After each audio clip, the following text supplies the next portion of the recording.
ಆತ್ಮೀಯ H16 news ಅರ್ಥಾತ್ ಸೀತಾರಾಮ್ ನ್ಯೂಸದ ವೀಕ್ಷಕರೇ, ನಾನು ನಿಮ್ಮವ ಎಂ ಆಯುಧ ಮಲ್ಲಪ್ಪ ಜೊತೆಯವರು. ತಾವು ಈಗ ಸುದ್ದಿಗಳ ಲೋಕಕ್ಕೆ ಎಂಟ್ರಿ ಹೊಡಿತಾ ಇದ್ದೀರಿ.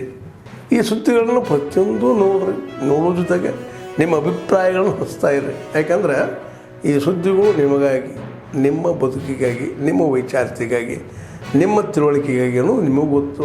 ಜೊತೆಗೆ ನಮಗೂ ನಿಮ್ಮೊಂದಿಗೆ ಇದೊಂದು ಮಾತಾಡುವಂಥ ಜೊತೆಗೆ ಸುದ್ದಿಗಳನ್ನು ಬಿಡುವಂಥ ಕೆಲಸ.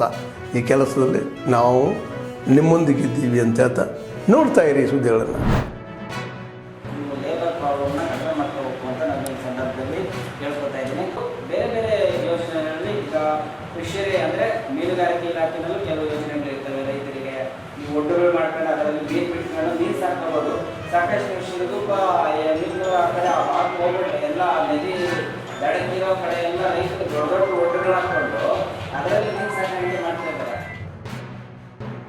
ಕ್ಷೇತ್ರದಿಂದ ಇನ್ನೊಂದು ಕ್ಷೇತ್ರಕ್ಕೆ ಈ ಗಾಳಿ ಮುಖಾಂತರ ಪ್ರಸಾರ ಭಾಳ ಸುಲಭ, ಭಾಳ ಸಣ್ಣ ಇರ್ತವಳ ಗಾಳಿ ಯಾವ ದಿಕ್ಕಿನಲ್ಲಿ ಬೀಸುತ್ತೋ ಆ ದಿಕ್ಕಿನಲ್ಲಿ ಪ್ರಸಾರ. ಇದಕ್ಕೆ ನಾವು ಏನು ಮಾಡ್ಬೋದು, ಪ್ರಮುಖವಾಗಿ ನೀವು ನಾಟಿ ಮಾಡಿದ ಒಂದು 10-15 ದಿವಸದ ನಾವು ಇಮಿಡಿಯೇಟಾಗಿ ಹೊಲದ ಸುತ್ತ ಬೇರೆ ಬೆಳೆ ಹಾಕ್ಬೇಕಂತೆ.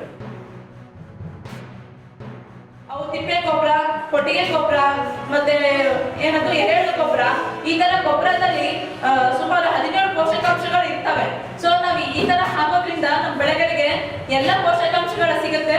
ಮತ್ತೆ ರೈತರು ಒಂದು ಉತ್ತಮವಾದ ಇಳುವರಿ ತಗೊಂಡು ಹೆಚ್ಚಿನ ಆದಾಯ ತಗೋಬಹುದು ಅಂತ ಹೇಳ್ತೀವಿ. Faculty of Physiotherapy, Occupational Therapy, and next in the Faculty of Interdisciplinary Sciences.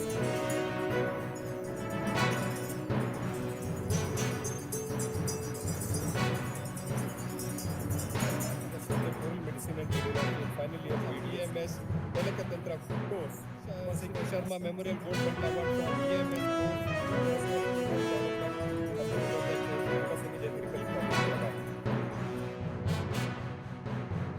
Health Minister Prahlad Joshi ji said that now this time you can't miss. You have to come to KLE, and I promise that Koreji and Prahlad ji that I'll be there. But when I come here, I find that really it's one of the institutions which has developed itself not for profit, but with a philanthropic aspect. And it is a role model and also a model which has to be understood by others, where the education is being given to being imparted to the students who are not only from the Karnataka state, but from various other states where this education is being imparted. Almost, if you consider, it has reached 26. So many firsts are there, but constraint of time, and also when the senior leader like Naddaji is here, I would not like to take more time of yours and more time of Shri Naddaji. I am really very happy that so many students from a very humble common background and from the entire country, they are here today, from Andhra Pradesh to Mumbai to many parts of the country, they are here, and though they are so happily receiving the award, I am really very happy. ನಾವು ಬೆಂಗಳೂರು ಸುತ್ತಮುತ್ತ ಗೊಣ್ಣೆ ಹುಳು ಅಂತ ಕರಿತೀವಿ. ಅಂದರೆ root grubs, ಓಲೋಟ್ರೈಕೆ ಸೆರೆಟಾಸ್ ರೂಟ್ನ cut ಮಾಡೋ ಹುಳು ಇರ್ತವೆ. ಈ ಥರ ರೌಂಡ್ಗೆ ತೆಂಗಿನ ಗಿಡದಲ್ಲಿ ಒಳ್ಳೆ ಕತ್ತಿ ಕಟ್ ಮಾಡುತ್ತೆ ಸೈಜಾಗಿ, ರೈನೋಸರಸ್ ಬೀಟಲು. ಈ ಥರ ಹುಳಗಳೆಲ್ಲ ತಿಪ್ಪೆ ಗೊಬ್ಬರದಲ್ಲಿ ಮಣ್ಣಲ್ಲಿ ಇರ್ತವೆ. ಈ ಗೊಬ್ಬರಗಳು ಯಾವಾಗ ನೀವು ಈ ಥರ ಎನ್ರಿಚ್ ಮಾಡಿರೋ ಸಾಯಿಲ್ ತಗೊಂಡು ಅದಕ್ಕೆ ಹಾಕ್ತಿರಲ್ಲ, ಆ ಟೈಮಲ್ಲಿ ಆ ಹುಳಗಳೆಲ್ಲ ಕಾಯಿಲೆ ಬಂದು ಸತ್ತೋಗ್ಬಿಡ್ತವೆ.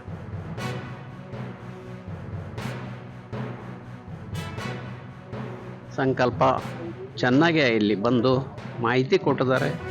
ಅದ್ರ ಬಗ್ಗೆ ನಾನು ವ್ಯಕ್ತಪಡಿಸ್ತಾ ಇದ್ದೀನಿ. ಇದೇ ಥರ ಎಲ್ಲ ಕಡೆನೂ ಮಾಡಿದರೆ ಒಳ್ಳೆಯದು ಅನಿಸುತ್ತೆ. ಇನ್ನೂ ರೈತರಿಗೆ ಬೇಕಾಗತ್ತೆ ಅಂತ ಇದ್ದಾವೆ. ಕೃಷಿ ಬಗ್ಗೆ ತರಬೇತಿ ನೀಡೋ ಅಂಥದ್ದು ನನಗಂತೂ ಸಂತೋಷ ಆಗಿದೆ. ಎಲ್ಲ ಇಲಾಖೆಯವರು ಬಂದಿದ್ದರು. ಮಾಡೋದ್ ಬಿಟ್ಟು ನ್ಯಾಚುರಲ್ ಆಗಿ ಭೂಮಿ ಮಾಡ್ಕೊಂಡು ರೈತರು ಆರೋಗ್ಯವಾಗಿ ಬದುಕಬೇಕು, ಅವ್ರಿಗೆ ಒಳ್ಳೆ ಬೆಲೆ ಸಿಗಬೇಕು, ರೈತರು ರೋಗ ಮುಕ್ತವಾಗಿ ಆರೋಗ್ಯವಂತ ಬದುಕಬೇಕನ್ನೋ ಒಂದು ಮಾಹಿತಿನ ಎಲ್ಲರೂ ಕೊಡಬೇಕು ಅಂತೇಳಿ ನಾವು ಮತ್ತೆ ಕಳಕಳಿಯಿಂದ ಕೇಳ್ಕೊಂಡು ನಮ್ಮ ಊರಲ್ಲಿ ಕೆಲಸ ಮಾಡ್ಕೊಂತ ಇರ್ತಕ್ಕಂಥ ಸಖಿಯರಿಗೂ ಸಮೇತ ಅವ್ರಿಗೂ ಹೇಳಿದಂತೆ ಎಲ್ಲ ರೈತರಿಗೂ ಅವತ್ತು ರಾತ್ರಿನೇ ಸ್ವಲ್ಪ ಇನ್ಫಾರ್ಮೇಶನ್ ಕೊಟ್ಟು ಎಲ್ಲ ಜನಗಳು ಸೇರಂಗ್ ಮಾಡ್ರಿ ಅಂತ ವಿನಂತಿ ಮಾಡ್ಕೊಳ್ತಾ ನಾನು ಮಾಡಿ ನಿರ್ವಹಣೆ ಹೇಗೆ ಮಾಡಬೇಕು ಮತ್ತು ಎಲ್ಲ ವಿಶೇಷವಾಗಿ ಎಲ್ಲದರ ಬಗ್ಗೆ ನಮಗೆ ಸಮಗ್ರ ಮಾಹಿತಿಯನ್ನು ನೀಡಿರ್ತಾರೆ. ಎಲ್ಲ ರೈತರಿಗೂ ಇದರಿಂದ ತುಂಬ ಅನುಕೂಲ ಆಗುತ್ತೆ. ಈ ಮಾಹಿತಿಯಿಂದ ಮುಂದೆಯಿಂದ ಒಂದು ಕಾರ್ಯಕ್ರಮನ ಮತ್ತೆ ಮಾಡಿದರೆ ರೈತರಿಗೆ ಅನುಕೂಲ ಆಗುತ್ತೆ. ಹಾಗೆ ಕೃಷಿ ಸಖಿಯರು ಕೂಡ ಈ ಅಭಿಯಾನದಲ್ಲಿ ಪಾಲ್ಗೊಂಡು ಅವರು ಕೂಡ ಚೆನ್ನಾಗಿ ನಿರ್ವಹಣೆ ಮಾಡಿಕೊಟ್ಟಿದ್ದಾರೆ ಎಲ್ಲದನ್ನು. 3 ವರ್ಷ ತನಕ ನಾವು ರೈತರು ಕಷ್ಟಪಡಬೇಕಾಗುತ್ತದೆ ಮತ್ತು ಸರ್ಕಾರದ ವತಿಯಿಂದ ಸಬ್ಸಿಡಿ ಭಾಳಷ್ಟು ಬರಬೇಕಾಗಿತ್ತು, ಬಂದಿಲ್ಲ.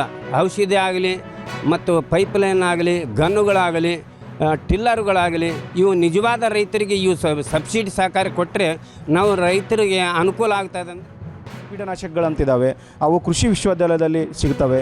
ಆಮೇಲೆ ಕೃಷಿ ಇಲಾಖೆಯಲ್ಲೂ ಕೂಡ ನಿಮಗೆ ಕೆಲವೊಂದು ಜೈವಿಕ ಕೀಟನಾಶಕಗಳು ಸಿಗ್ತವೆ. ಅದರಿಂದ ಕೂಡ ನೀವು ಹಲವಾರು ಕೀಟ ಮತ್ತು ರೋಗಗಳನ್ನು ತಡೆಗಟ್ಬೋದು. ಆಮೇಲೆ ನಿಮ್ಮ ಬೆಳೆ ಪರಿವರ್ತನಾ ಪದ್ಧತಿಗಳ ಬಗ್ಗೆ ರೈತರಿಗೆ ನಾವು ಇತ್ತೀಚೆಗೆ ಭಾಳ ಹೇಳ್ತಿರ್ತಕ್ಕಂಥದ್ದು, ಆದಷ್ಟು ಒಂದೇ ಬೆಳೆನ ನೀವು ವರ್ಷ ಬೆಳೆಯೋದ ಬದಲು ಬೆಳೆ ಪರಿವರ್ತನೆ ಮಾಡಿದರೆ ನಿಮ್ಮ ರೋಗ ಮತ್ತು ಕೀಟಗಳನ್ನು ಕೂಡ ನಾವು ಹತೋಟಿ ಮಾಡ್ಬೋದು. ಅದ್ರ ಬಗ್ಗೆ ನಾವು ಕೂಡ ಹೆಚ್ಚು ಹೇಳ್ತಿದ್ವಿ.